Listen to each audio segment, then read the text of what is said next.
พี่น้องเอ้ยเปิดภาพเปิดคลิปมามื้อนี้ก็อยู่พระธาตุอิงหังเด้อพี่น้องเด้อเนาะกราบทักทายสบายดีพ่อแม่พี่น้องเบิดสู่คู่สู่คนพี่น้องเอ้ยพ่อๆกับซ่องเบาแสนอีกแล้วตอนค่ำๆเนาะมื้อนี้พี่น้องเอ้ยเนาะทางเบาแสนได้มางานบุญเนาะงานบุญนมัสการทั้งธาตุอิงหังพี่น้องเอ้ยเนาะอยู่นครไกรสอนเด้อพี่น้องเด้อเนาะหลายผู้หลายคนมีโอกาสได้แวะผ่านมาทางนี้กะมาดินมาเที่ยวชมได้พี่น้องเอ้ยเนาะบุญนมัสการพระธาตุอิงหังตอนนี้กะเป็นมื้อนี้เป็นมื้อสุดท้ายแล้วพี่น้องเอ้ยเนาะเป็นคืนสุดท้ายแล้วเด้อพี่น้องเด้อเนาะทักทายสบายดีพ่อแม่พี่น้องเบิดสุขุสุขคนพี่น้องเอ้ยพ่อกับซ่องบอแซนเนาะมื้อนี้ก็พาทางครอบครัวหรือว่าทางอนุนน้อยเนาะมาเที่ยวงานบุญพี่น้องเอ้ยเนาะเบิ่งบรรยากาศนำกันเพื่อพี่น้องเด้อผู้คนก็ถือว่ามาหลายพอสมควรพี่น้องเอ้ยคนมาหลายเลยพี่น้องเอ้ยเนาะคนมาหลายดีจักไปทางไหนพุ่นแล้วบ่เนาะคนมานำกันก็ได้โมเมนต์จะได้หากันบ่นี่ ทางแม่อนุนก็มากับบ่าวซาลีแน่พี่น้องเนาะ มากับบ่าวซาลีแล้วก็ภรรยาเพิ่นแล้วก็ทางอันแม่ตู้อนุนก็มาเนาะคนหลายได้พี่น้องเอ้ยต้องคนหลายพอสมควรเนาะอันนี้อยู่ภายในวัดเนาะพี่น้องเนาะภายในวัดแล้วก็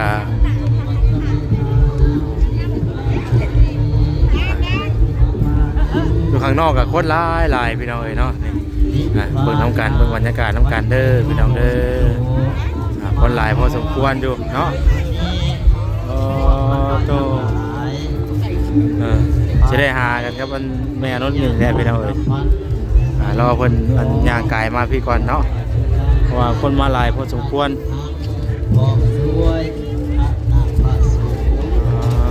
เป็นบุญประจำปีเนาะพี่น้องเอ้ยทุกปีคนมาด้วยอำนาจการปกครองเท่าแก่แนวโค้งสาวัตถอีกครั้งที่มาจากทางไกลและไกลได้นอกนำมาซึ่งวัตถุทานหมายมีอัฐ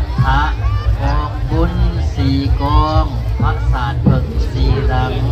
พร้อมไปด้วยดอกไม้ทูบเทียนที่เป็นบริวารทั้งหลายเหล่านี้ในวาระโอกาสงานเฉลิมนมัสการองค์พระบรมธาตุอิงหังในเดือนเดือนเพ็ญคนหลายพี่น้องเอ้ยวันนี้เนาะในวันนี้ไปทางไหนจะได้หากันได้พี่น้องเอ้ยคนหลายพอสมควรเนาะมีแต่ความสุขความเจริญได้มากราบไหว้และเวียนเทียนถวายพระศาสตร์เพิ่งทั้งจีจิตองค์พระบรมธาตุอิงหัง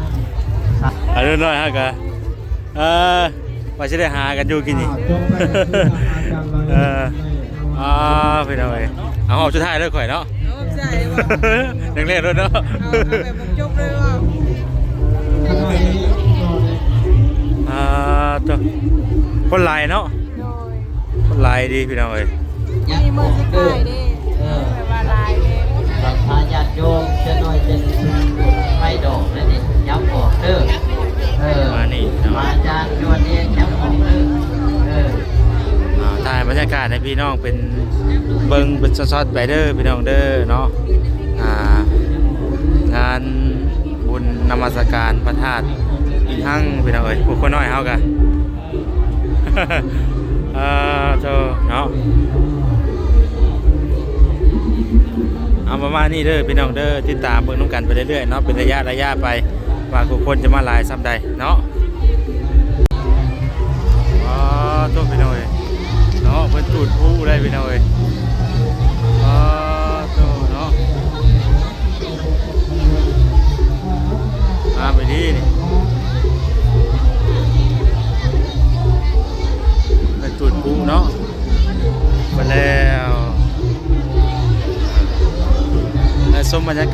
กันเป็นระยะไปเด้อพี่น้องเด้อ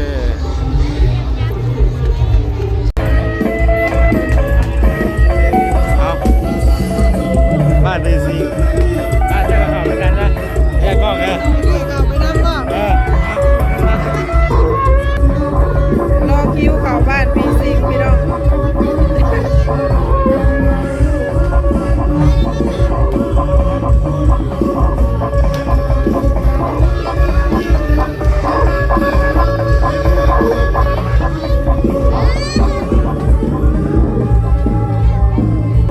ไปมาดิพี่น้องเลยเนาะเริ่มเข้าเลยมาดิก่อยแห้งไปก้นกี่ย่านอยู่ได้ไหมลูกเดี๋ยวได้ลูกใช้ยังมาในหอดสิได้อยู่ญาติก่อนแหละดิเฮ้ยมียังบอกว่าแต่เล็กน้อยเด้ผู้ใหญ่ก็ยันตื่นขึ้นกันเลยใช่เอ๋เฮ้ย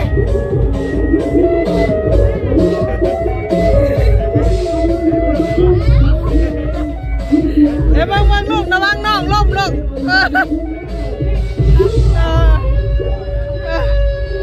ได้ทางออกมาดิ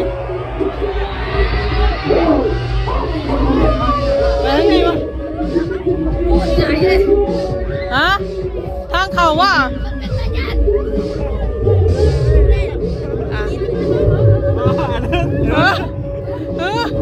ใช่เวลามีจองตีนี่ก็ได้แต่กินอะไรบ้างเป็นอะไรเป็นยังไงเฮ้ยเป็นยังไงวะเ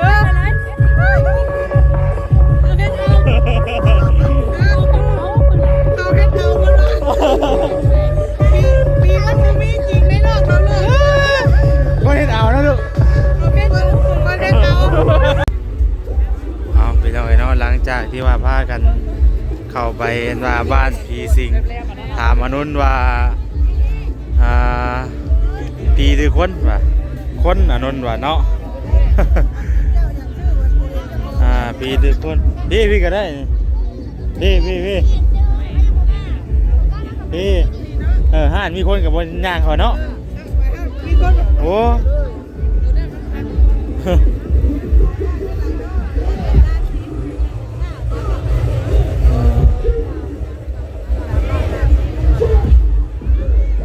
อันนั้นเข้าไปเบิ่งผีคนคือผีหรือคนถือมาอยู่ดอกถือมาอยู่ในรถ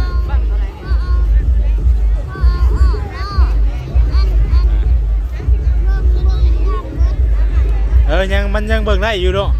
ยังเบิ่งได้อยู่บัดเมื่อน่ะฮอดเดือนอยู่ดอกเมื่อเบิดเฮาคือเฮาก็สร้างเอาใหม่มันบ่เบิดดอกบ่เบิดดอกเมื่อเดือนน่ะ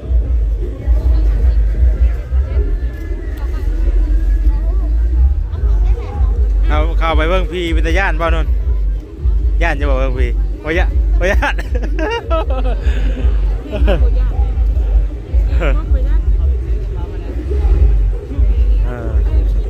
พาเพิ่นไปเอาไปเบิ่งพี่ไปเอาไว้เนาะ